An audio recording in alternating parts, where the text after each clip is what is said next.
Time now for sports on 104.7 The Cave. Here's Ned Reynolds. Mike, the intern, Ned Reynolds, back in the studio. It's Tuesday, and we have a national champion once again in college football. And it was pretty much over from the moment that opening whistle was sounded. You know, it was, when I watched it, I had to think, boy, this is the boys against the men. It's a good way to put it. University of Georgia wins for the second straight year. They are the national champions, and they certainly deserved it. There was a time in the first period when Texas Christian came back and scored a touchdown to make it 10-7. I thought, okay, the Horned Frogs have their mojo back, but no. Within 25 or 30 seconds, I don't think it was quite that quick, but it seemed like it. Here is Georgia down in the other end zone again and putting that game completely out of reach. Now, folks, this is going to be hard to imagine, but Texas Christian's not that bad a team. A very good, solid football team that got absolutely blitzed right from the start and couldn't recover. Really had to like Georgia's game plan on defense on this one. Max Duggan, who is probably going to come back at TCU again as the QB next year, was accustomed to having a lot of time. Now, by a lot of time, I'm talking about 5 or 6 seconds to throw the ball and to find his receivers. Georgia decided they weren't going to give him that amount of time at all. Georgia had seen what had happened against Ohio State. They saw the Texas Christian game against Michigan and what had happened there.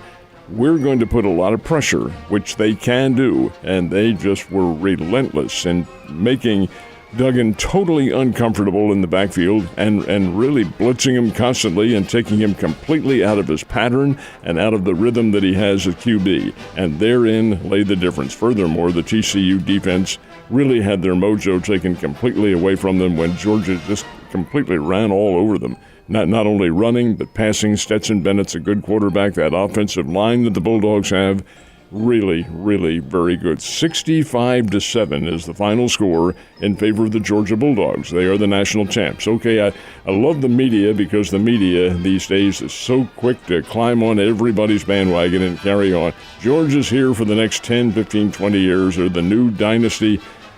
Hey, folks, I'm of the opinion that Alabama, had they played, and they did not play Georgia this year, not on the regular schedule and certainly not in the playoffs because Alabama didn't qualify, but had they played, Bama would have given Georgia a very, very tough time. Ohio State was within a field goal of knocking him out of it, and they didn't get it done. They're a good team. Don't get me wrong. Georgia has a very good football team. But are they the Colossus? You still have to prove it, folks. They have the last 2 years. They've won the national title.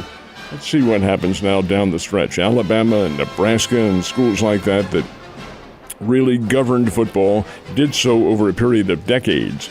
Now, can Georgia do that? Georgia's good, don't get me wrong, but let's go back to October 1st and a game in Columbia, Missouri. And the Missouri Tigers almost had them whipped, had Georgia whipped, they're ahead. And then Georgia came back, as championship teams do, and got them in the fourth period and won it 26-22. But here's Missouri, which is good but not great, giving the team a tough time. Why? Because motivation means an awful lot. Your mindset when you play these games is so critical as to how you react in circumstances and things like that. And you've got to be ready every time out because somebody's shooting for you. Yeah, Georgia's good, and they're a very good team. They still have to prove themselves over a period of years, at least in my opinion. I also feel bad for some of the guys that put money on TCU hoping to make a little bit of scratch because that was over and out the window very quickly. You're talking to one of them because 12.5 points is a lot of points to give up. I don't blame you. In a championship game like that, you take points because the dog is not usually but frequently going to cover. I thought they would. I thought the TCU was good enough to cover in this one, and they had it taken right away from them. At the end of the day, I thought it was a really, really, really good college football season. Playoffs, kind of meh. I mean, it was a little uneven, if you will. But at the end of the day, I think that changes when we go to 12 teams. So we'll see what's going to go down in the future. Mike, we're going to see if that does happen. I think the 12 teams is a little too many. It would be more like 8 in my opinion, but that's not going to be the case. It will be 12. All right, that's where it stands. I'm afraid, and I really mean this in all seriousness, but I'm afraid when this comes into play in 2024, next year, not this coming year, but next year, I think you're going to see some early blowouts. big time. Maybe not as bad as this one was in the championship game, but I think that's what's going to happen because you're going to have teams that really don't belong in there. It is a miracle, the fact that Damar Hamlin was able to get on a plane, fly home after what went down in Cincinnati over a week ago. And I mean, like I said, my wife and I had just got done doing a CPR course as a teacher, and they kind of make them, relicense every while.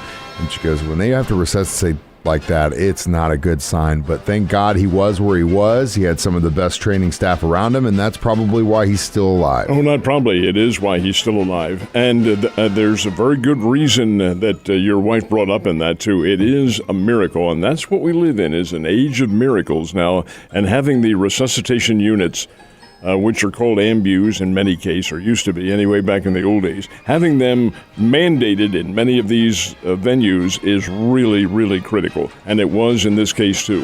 The fact that he was discharged so quickly and sent back to Buffalo tells me that a couple of things. Number one is probably no underlying condition, which is excellent. If that is the case, they'll do further tests and studies and so forth and so on. And number two, it probably was an electrical disturbance that happened. That's the initial thought process on there, that he took a blow to the chest. But that has to be a really significant blow to the chest, Mike, and I did not see that happen on the camera. But then again, what goes on in the field is another story. Anyway, the fact that he recovered, he's 24 years old, and the fact that he recovered and is in great shape is really sensational news. He may regain status to where he could play football again. I think it's unlikely that he will, but it's possible that he could. But the fact that he's out of the hospital in a week's time, this happened last Monday night, not yesterday, of course, but last Monday. And here he is back in Buffalo. His treatment will continue, but that's really outstanding. And it helped to, I think, tell the American mindset that, hey, these things can happen. It can happen anywhere, not just on the athletic field, but anywhere. We're all very temporary, and the quicker I think that we realize that and come together, the better off we're all going to be. Look at Ned Reynolds trying to bring together the world. When you're Peace, my baby. age, there's a lot of philosophy that goes into living, let me tell you. Yeah, and really that I think sometimes we just need to let stuff go and focus on what's important. So we still got a little bit of time. Obviously, the Chiefs' #1 seed in the playoffs. They got the weekend off. Bills will take on the Dolphins first in Wild Card Weekend, and there's a possible neutral site situation going on should the Chiefs and Bills play each other in the AFC Championship. A lot of guys in Las Vegas seems to think it's going to be an Allegiant. Yeah, Allegiant is one of the categories. Here's what bothers me just a little bit about that whole thing. First of all, Lucas Oil Stadium's the logical choice, but they can't play there because the turf is being ripped up and replaced. Okay, that's out. Well, how about Ford Field in Detroit? That's equidistant. Oh, no. There is a volleyball tournament going on there, so that's out.